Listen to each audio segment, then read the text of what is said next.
the Pac-12 men's tennis tournament has been set, and it's the last one of these for this conference, as we all know. In fact, every program that has men's tennis, they're going to a different home next year, and they're playing in Ohio, California. So all the times listed are in Pacific, and there's only 9 teams, and the coverage will be on Pac12.com, which is at like Pac-12 then.com, or Pac-12 Now app from the first round to the semifinal matches, while the championship will be played on the Pac-12 networks. So, on April 24th, the 8th seed Washington will take on the 9th seed Utah at noon. It's from the April 24th through the 27th, by the way. So the 1 seed Stanford will take on the winner of the Washington and Utah match, while the 4 seed Arizona State will take on the 5 seed Cal at 9 a.m.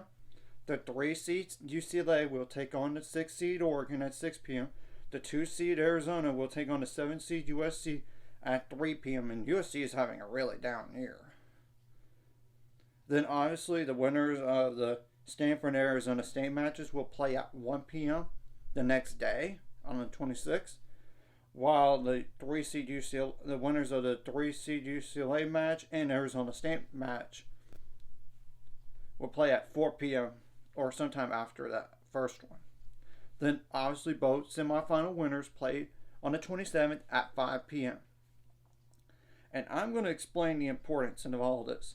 Arizona's trying to, I think they're going to be a top 16 seed no matter what, but they want to try to create a little bit of chaos to be potentially an 8th seed. I don't know about them. I definitely know they could technically pass Oklahoma on the points because Oklahoma has no more matches, and same thing goes for Columbia. But the thing is, I don't know if they're going to have enough to pass Columbia, but then it's going to become a debate on number of top 50 wins. And they're going to have to hope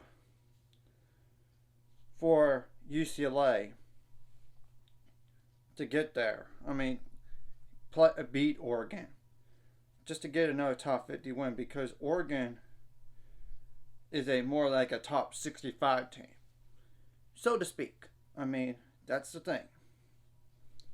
thing about it is. And they honestly need to beat USC. They need to. And really, it's a 4-bid league in Arizona, Stanford, Arizona State, and UCLA. But Arizona State and UCLA, sorry, but you're not going to be a host side, even if you win the whole thing. I mean, you're probably out of luck. Stanford, they would have to try to hope for Arizona to go on the other side and then beat Arizona in the championship. That's probably the only way they think about being a host side, but even then, I'm not sure it's going to be even enough. But luckily, the Big Ten doesn't have a lot of points like Michigan State, and same thing goes for San Diego. It's just, will they have enough points technically to get past like a Texas A&M, Mississippi State, or whoever's that 16 spot. Yeah, that's the problem. That's the biggest problem to me for Stanford. I mean, obviously, if they would play Stanford, I mean, Arizona in a championship match and beat them, it would help. It's just the problem is, I don't know if it's enough for being a host side.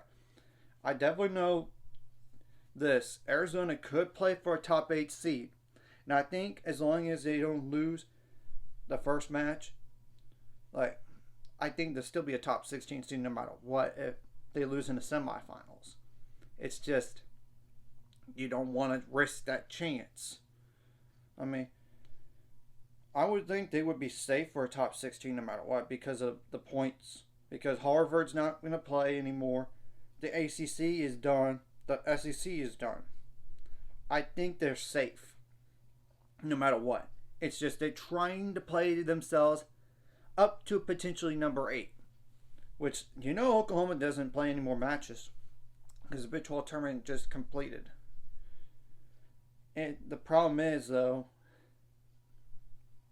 even if they beat UCLA, they would definitely move up, I think, potentially past Oklahoma.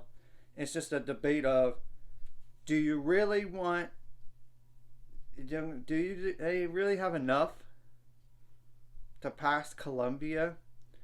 If they get like two more top 50 wins, like a UCLA and a Stanford, or even Arizona State on the other side, they're going to have more top 50 wins than Columbia did. But the strength of schedule would go to Columbia's favor. So that is up to the committee on that. And I'm going to be brutally honest with y'all on this.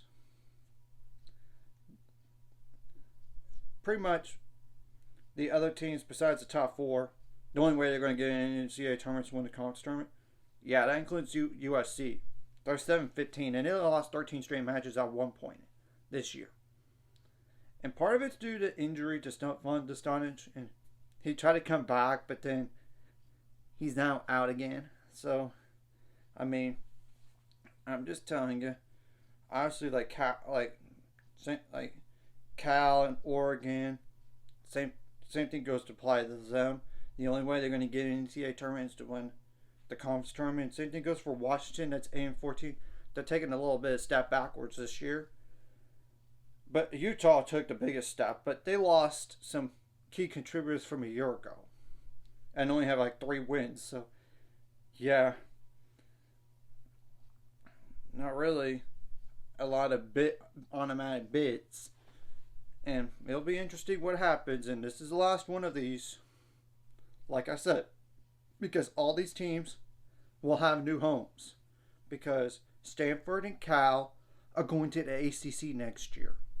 As well as SMU, but that's besides the point on that. Then Washington and Oregon, USC, UCLA going to the Big Ten. And the others go to the Big 12. In terms of like the men's tennis stuff.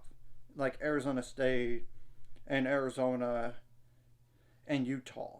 So, anyways, if you like this content, hit the like and subscribe button. See you guys later. On the road to 600 subscribers, of course, ultimate goal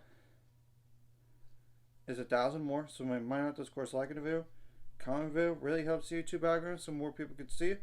Sharing the video does help as well so more people could watch. And if you're watching and not subscribed, hit subscribe button, read the notification bell as well.